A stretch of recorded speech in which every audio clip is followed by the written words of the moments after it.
मत घबराओ, ना हो परेशान। अरे मत घबराओ, ना हो परेशान। आपका ये फॉर्म भरने का काम अब बहुत ही आसान हो जाएगा। मत घबराओ, ना हो परेशान। आपका ये फॉर्म भरने का काम अब बहुत ही आसान हो जाएगा। अगर देख ली आपने मेरी वीडियो पूरी ध्यान से, अगर देख ली आपने मेरी ये वीडियो पूरी ध्यान से, तो आपका ये फॉर्म चुटकियों में भर जाएगा। तो आपका ये फॉर्म चुटकियों में भर जाएगा।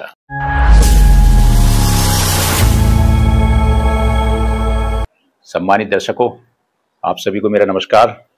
मैं रमेश कुमार। सम्मानित दर्शकों, इस समय हर गांव शहर में इस फॉर्म को भरने का बहुत ही महत्वपूर्ण काम शासन प्रशासन की ओर से युद्ध स्तर पर चल रहा है और इस प्रक्रिया को पूर्ण करने के लिए हमारा शासन प्रशासन पूरे जी जान से हर संभव लोगों की मदद भी कर रहा है। लेकिन फिर भी सम्मानित दर्शकों, अधिकतर लोगों को ये फॉर्म प्राप्त हो चुके हैं, लेकिन फिर भी जो फील्ड में काम कर रहे हैं उन्हें जानकारी है कि लोगों ने डर की वजह से या कुछ डाउट होने की वजह से ये फॉर्म अभी तक सादा ही अपने घर में रख रखे हैं, जबकि इसमें कोई डरने की बात नहीं है। और इस प्रक्रिया से हमारे जो बीएलओ साथी इस कार्य में लगे हुए हैं, मैं समझता हूँ वो बहुत ज़्यादा ही मानसिक रूप से परेशान है, जिसकी वजह ये है कि अधिकतर इस बीएलओ ड्यूटी में लगे जो बीएलओ साथी हैं वो या उसी गांव के हैं या फिर नज़दीकी गांव के हैं, जिनसे हमारे सभी मतदाता पूरी तरह से परिचित हैं और उनके घर भी उन मतदाताओं ने देख रखा है, जिस कारण से वह मतदाता ना रात देखते हैं ना दिन देखते हैं। सुबह के 5 बजे भी और रात को 10-10 बजे भी लोगों का गेट खटखटाकर उन्हें उठा लेते हैं और हमारे बीएलओ साथी भी अपनी नींद को छोड़कर आए हुए मतदाताओं के जो समस्या होती है उसका समाधान करने का उसी समय पूरा प्रयास करते हैं, जिस कारण से हमारे सभी बीएलओ का ना समय पे सोना ही हो पा रहा है, ना समय पे खाना मिल पा रहा है और ना ही इस समय शादियों का सीजन चल रहा है, अपने करीबियों की शादी में भी नहीं जा पा रहे हैं। और वो पूरे तन मन से 24 घंटे इस शासन प्रशासन की इस गणना प्रपत्र की प्रक्रिया को सफल रूप से पूर्ण करने में तन मन से लगे हुए हैं। लेकिन सम्मानित बीएलओ, आपको बिल्कुल भी घबराने की जरूरत नहीं है, क्योंकि आपने बहुत ही चुनौती भरे कार्य को सफलतापूर्वक किया है और आगे भी इसे सफलतापूर्वक आप लोग कर लेंगे। इसलिए सभी सम्मानित मतदाताओं से भी मैं विनम्रतापूर्ण अपील करता हूं कि आप भी धैर्य रखते हुए अपने क्षेत्र में लगे बीएलओ का पूर्ण सहयोग करें, ताकि वह आपका काम सही और सरलता से कर सकें। सम्मानित दर्शकों, आप सभी मतदाताओं को इस फॉर्म भरने के लिए बिल्कुल भी घबराने की या परेशान होने की जरूरत नहीं है। बस मैंने पूरी कोशिश करके सरल भाषा में और सरल तरीके से आपको इस वीडियो में समझाने का प्रयास किया है। बस आपसे अपील है कि आप मेरी इस वीडियो को ध्यानपूर्वक पूरी देखें और मुझे आशा है कि आप इस वीडियो के माध्यम से अपना फॉर्म आप खुद ही आसानी से भर लेंगे। इसलिए देखते हैं इस फॉर्म को कैसे भरें। सम्मानित दर्शकों, इस समय आपको बीएलओ द्वारा इस तरह का फॉर्म मिला होगा, जिस पर एक फोटो पहले से लगा हुआ होगा और दूसरा फोटो जिसका लगा हुआ है नवीनतम फोटो, नया फोटो, इसके बराबर में आपको नया फोटो लगाना है। इस गणना प्रपत्र को भरने के लिए आपको एक 2003 की सूची की जरूरत होगी, मतदाता सूची की जरूरत होगी, और एक 2025 की मतदाता सूची की जरूरत होगी।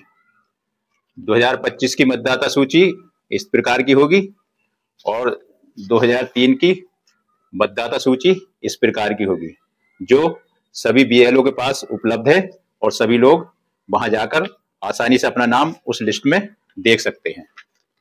अब जब आप ये फॉर्म भरेंगे तो बहुत सावधानी पूर्वक आपको ये फॉर्म भरना है। मैं आपको बताता हूं जिनका नाम 2003 की सूची में है वो गणना प्रपत्र किस तरह से भरना है।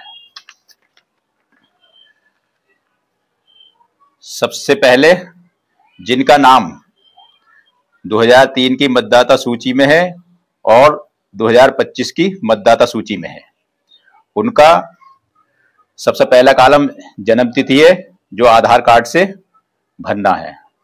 दूसरा आधार संख्या है जो आधार कार्ड से आपको भरना है। तीसरा अपना मोबाइल नंबर लिखना है। उसके बाद पिता अभिभावक का नाम, इस जगह आपको वो नाम भरना है जो 2025 की सूची में है। जैसे ये श्रीमती मिथिलेश जी का फॉर्म है और इनकी 2025 की सूची में ये नाम है, तो इनके पति का नाम रमेश है। तो इस वाली फॉर्म में आपको सिर्फ जो 2025 में नाम है रमेश वही लिखना है। और यहाँ पिता अभिभावक का एपिक नंबर है, तो जो 2025 की वोटर लिस्ट में पहचान पत्र नंबर है वो नंबर यहाँ भरना है। उसके बाद इनकी माता जी का नाम, जिनका ये फॉर्म है उनकी माता जी का नाम यहाँ लिखा जाएगा। उसके बाद इनकी माता जी की पहचान पत्र संख्या अगर है तो भर देंगे, नहीं है तो छोड़ देंगे। उसके बाद इनके पति का नाम आएगा और इसके बाद इनके पति का पहचान पत्र नंबर अगर है तो भर देंगे, नहीं है खाली छोड़ देंगे। इसके बाद ये कॉलम हमारा पूरा हो जाता है, तो इसके बाद हम ये वाला कॉलम भरेंगे जिनका 2025 में और 2003 में नाम है, वो ये भरेंगे, ये वाला खाली छोड़ना है। जब ये भरेंगे तो इनका 2003 वाली हम ये वाली सूची देखेंगे और जिसमें इनका 2003 में की सूची जब आप देखेंगे तो उसमें भाग संख्या भी लिखी होगी और मध्य स्थल का नाम भी होगा और जो विधानसभा क्षेत्र था, जैसे इनका 23 सावाद है तो ये भी होगा। ये देख के हम ये वाला कॉलम भरेंगे। सबसे पहले निर्वाचक का नाम, अगर इन्हीं का नाम है तो इनका नाम जो 2003 की वोटर लिस्ट में नाम है मिथिलेश, वो यहाँ लिख देंगे। उसके बाद इनकी पहचान पत्र संख्या यहाँ आ जाएगी, जो 2003 की वोटर लिस्ट में अगर है तो उससे भर देंगे, नहीं तो अपने पास जो पहचान पत्र है उसकी संख्या भर देंगे। उसके बाद संबंधी का नाम, संबंधी के नाम में इनकी 2003 की वोटर लिस्ट में इनके पति का नाम है रमेश, तो ये रमेश नाम यहाँ लिख दिया जाएगा। संबंध में पति लिख देंगे। इसके बाद जिला रामपुर है इनका, तो जिला रामपुर हो जाएगा। राज्य का नाम उत्तर प्रदेश यहाँ लिख जाएगा। विधानसभा निर्वाचन क्षेत्र के नाम में बहुत सावधानी बरतनी है। 2003 की वोटर लिस्ट में जो विधानसभा क्षेत्र है, जैसे इनका 23 सावाद है तो यहाँ 23 सावाद लिखेंगे। उसके बाद नीचे वाले कॉलम में विधानसभा निर्वाचन क्षेत्र की संख्या 23 है यहाँ, तो ये वाली 23 यहाँ लिखेंगे। इसके बाद भाग संख्या 2003 की लिस्ट सूची की जो भाग संख्या है 30, वो यहाँ भाग संख्या 30 भर देंगे। क्रम संख्या 2003 की ही सूची से किस क्रम में इनका नाम है 92 क्रम संख्या है इनकी, तो यहाँ 92 भर देंगे। उसके बाद यहाँ हस्ताक्षर करते हैं तो हस्ताक्षर, अंगूठा लगाते हैं तो बाएं हाथ का अंगूठा लगा देंगे। ये आपका इस तरह से फॉर्म, इस तरह से आपका फॉर्म ये कंप्लीट हो जाएगा। उसके बाद दिक्कत लोगों को आ रही है कि जिनका नाम 2025 में है लेकिन 2003 में नहीं है, उन्हें इस तरह का फॉर्म मिला होगा। तो अब मैं बताता हूं इस फॉर्म को कैसे भरना है। सबसे पहले इस गणना प्रपत्र को जिस तरह से उसमें फोटो लगाया था, जिनका गणना प्रपत्र फॉर्म है उन्हीं का नया फोटो यहां लगा देंगे। उसके बाद 2025 की वोटर लिस्ट में के आधार पे सबसे पहले जन्म तिथि आधार कार्ड के द्वारा भर देंगे। जैसे वैसे बताया वैसे ही भरना है, जैसे पहले बता चुका हूं मैं। उसके बाद इसमें सिर्फ